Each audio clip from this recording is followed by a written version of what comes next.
I'll try to keep this brief. After 28 years of peacock logos on much of what I own, it is my choice now to jump without a net into the great unknown, as I do for the first time in my 62 years. My biggest worry is for my country. The truth is, I'm not a liberal or a conservative. I'm an institutionalist. I believe in this place, and in my love of country, I yield to no one. But the darkness on the edge of town has spread to the main roads and highways and neighborhoods. It's now at the local bar and the bowling alley, at the school board and the grocery store, and it must be acknowledged and answered for. Grown men and women who swore an oath to our Constitution, elected by their constituents, possessing the kinds of college degrees I could only dream of, have decided to join the mob and become something they are not, while hoping we somehow forget who they were. They've decided to burn it all down with us inside. That should scare you to no end as much as it scares an aging volunteer fireman. To my coworkers, my love and thanks, and I say again, everyone I've worked with has made me better at what I do. To my family, love and thanks doesn't begin to cover it, but now I have the time to better express it. My friends know who they are. No one's been blessed with better friends.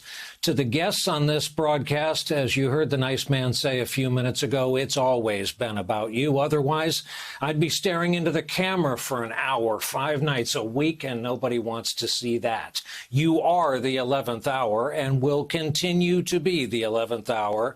This is where I thank you, however, for being so great, for explaining these last 5 years.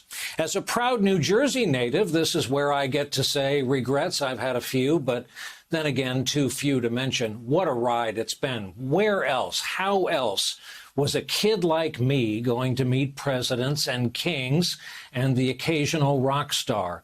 These lovely testimonials that I can never truly repay make me hyper aware that it has been and remains a wonderful life.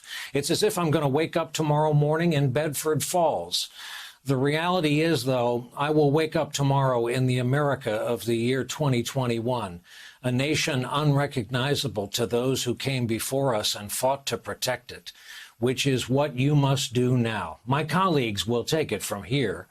I will probably find it impossible to be silent and stay away from you and lights and cameras after I experiment with relaxation and find out what I've missed and what's out there. Every weeknight for decades now, I've said some version of the same thing. Thank you for being here with us. Us, meaning the people who produce this broadcast for you. And you, well, without you, there's no us. I'll show myself out until we meet again. That is our broadcast for this Thursday night. Thank you for being here with us. And for all my colleagues at the networks of NBC News, good night.